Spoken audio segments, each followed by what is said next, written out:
clumsy, but they were well meant, for she intended to give them to the little girl. Look, Corin! Look what I've made for you! Here, try them on.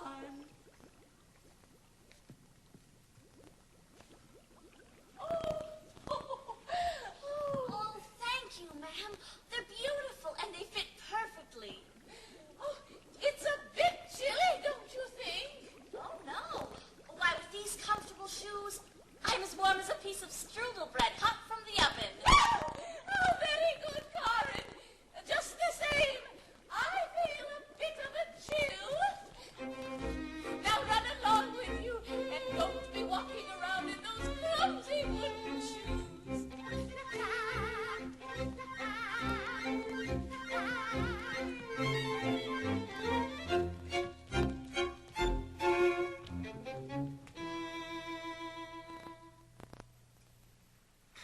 Now, the first time that Corin really wore her new red shoes, it was on the very day that her mother was buried. Her mother was what? Buried. You mean her beautiful mother died? Yeah? Why? Well, she just did. Of course, they weren't right for the funeral. Her red raggy shoes, but they were all that she had. So she put them on and walked bare-legged behind the funeral procession as it traveled over the barren, lonely countryside. First, the coffin, and then little Corin and the pastor.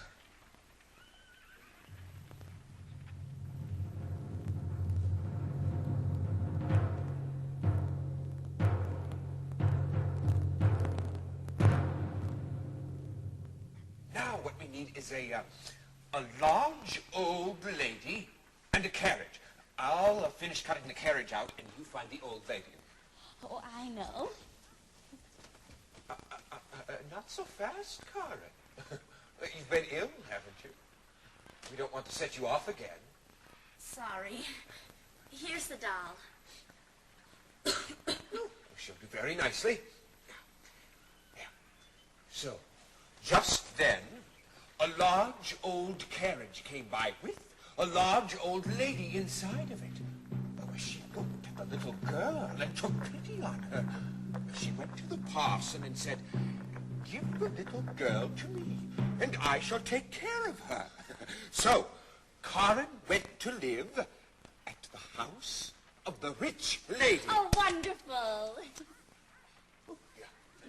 We can use the flowers I brought you today to represent the rich lady's house. She always had fresh flowers. Every day. Every day. Here's the lady, and here's Corin. Oh, I know. And they have a maid, too. And her name shall be Helga. My name is Helga. Helga, this is Corin. I bet you picked me because of my red shoes. What? Picked you to bring to my home because of your shoes? What? Those red baggy things? Take those off. Take off those shoes and give them to Helga. Those old things? Where did you get those awful shoes anyway? Here, Helga, throw them on the fire. Oh, those are terrible shoes. Helga, take them away. They're only good for the fire. Oh, dear. Well, now where did the girl go? Helga, where did she go? What, over there? Oh, now why are you over there? Well, not feeling bad because of your shoes, are you? Well, you'll have some new shoes. Proper shoes and clothes. A proper dress for a little lady. Well, that's what you'll become now that you're living here with me in a grand house. Such a grand house. Why, look over here at my oil painting. It's of a fish. And my vase, why, it's real china. Ooh, and look at this.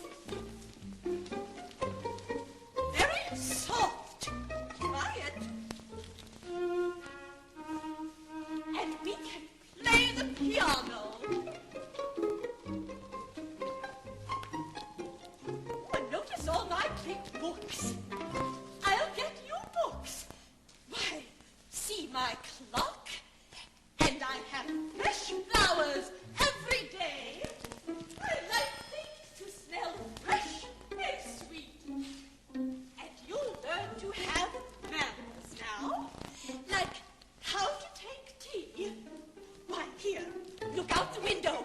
Do you see? That's the palace over there. The queen and the princess live there.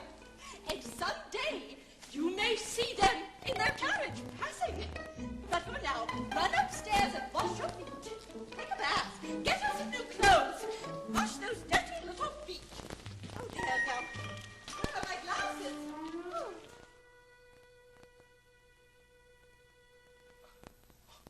Where are my glasses, she'd say. Why did you say that? Oh, well, the one problem with the old lady was that she had very poor eyesight. I'll be the old lady. She'd always lose her glasses, and she couldn't find anything. Why, she'd misplace her books and her teacup. Why, one time she even stepped right in her tea. Right in her tea. Glasses. Oh, I can't see. Karen, look. Our own tea service. Well, where did that come from?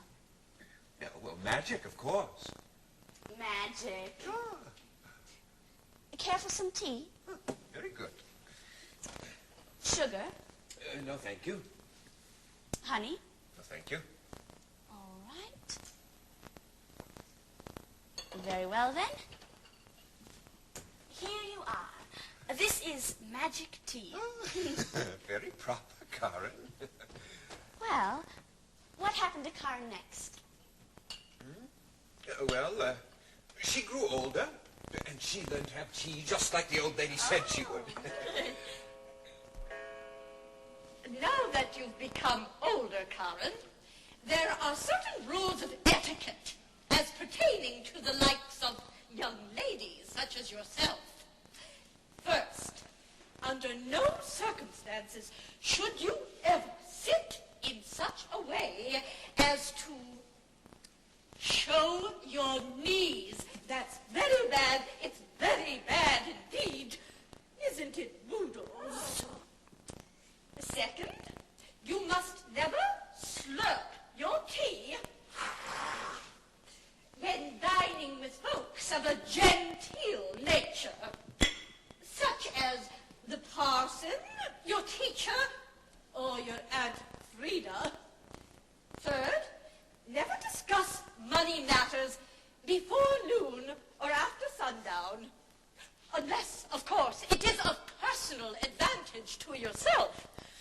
And last, always stand up straight and obey your elders. That way, someday, you shall become an elder and will be able to order others about. And that's a mercy, isn't it, Boodles? And now, more tea, please. More tea?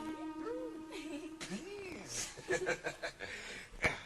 So, Karen learned her manners, and very soon it was time for her to...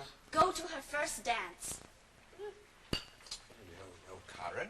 Oh. No. To ride with a lady in her carriage?